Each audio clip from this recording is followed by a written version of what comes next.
I'm going to talk about cyberbullying. We all are familiar with the traditional bullying. Maybe you have witnessed the bullying in high school, or you know somebody who's been bullied before. But some people think cyberbullying doesn't exist or doesn't have a big impact on people, and that's not true because it has a big impact on people. So I'm going to talk about three negative impacts of cyberbullying on people's life. The first one will be the low self-esteem. The second one will be depression or anxiety. The third one will be suicide.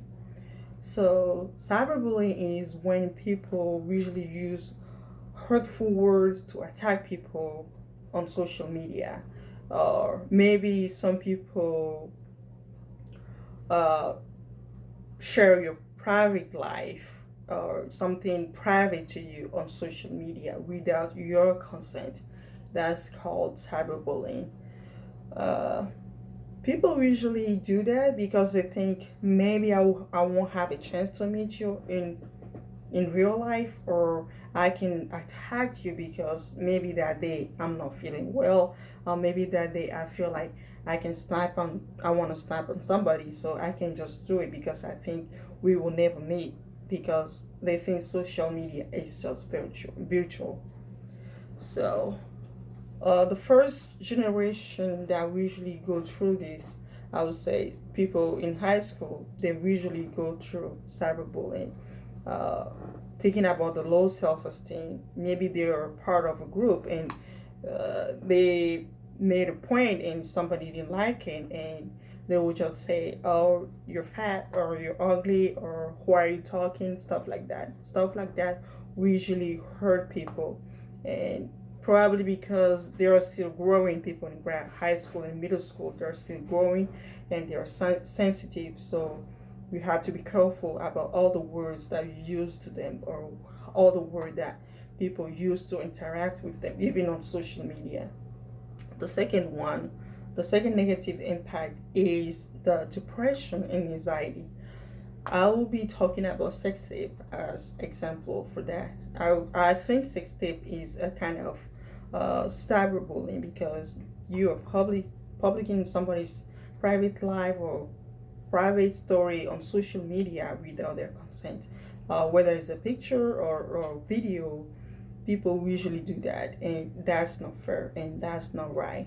So people go through depression because maybe they cannot go out because they were thinking everybody knows my life, or everybody knows that was me in the video, or everybody knows that was me in the picture. So they cannot go out, even maybe for school, even the whole town knew about it, so they won't go out. So they will be closed and they won't open up to anybody, so they will go through depression and anxiety. They can go through anxiety when they have to go out. They don't have a choice, but they have to go out, probably to the hospital or an appointment or grocery store, stuff like that. So they will go through anxiety. The third one will be a suicide. Suicide when they won't have any help, or when they feel like even their family is judging them, or their friend are judging them. So they will go through suicide and they will attempt to kill themselves in case they are going through that. So I would say those three negative impacts are real, and we have to help people that are going through cyberbullying and make sure we talk to them, make sure we let them know. Don't think about it as personal, don't take it personal, don't think about it like that person is worth it, don't think about it like, oh, what he's saying or what she's saying has something to do with my life, because the person doesn't know you, the person doesn't know what you're going through though, so they cannot judge you, so you cannot be affected by what they're saying to you.